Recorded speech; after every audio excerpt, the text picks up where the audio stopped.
प्रदेश विधानसभा चुनाव 2022 के पहले चरण के तहत 11 जिलों में आज मतदान हुआ है। इस दौरान संबंधित विधानसभा क्षेत्रों के कई बूथ पर ईवीएम में खराबी आने की भी शिकायत सामने आई है।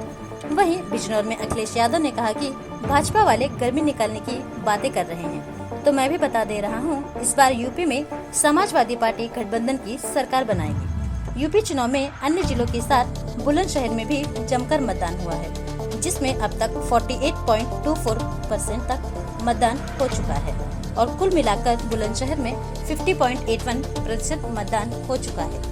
आज के पहले चरण में शाम 6 बजे तक की विधानसभा सीटों पर 61.7% मतदान दर्ज किया गया है।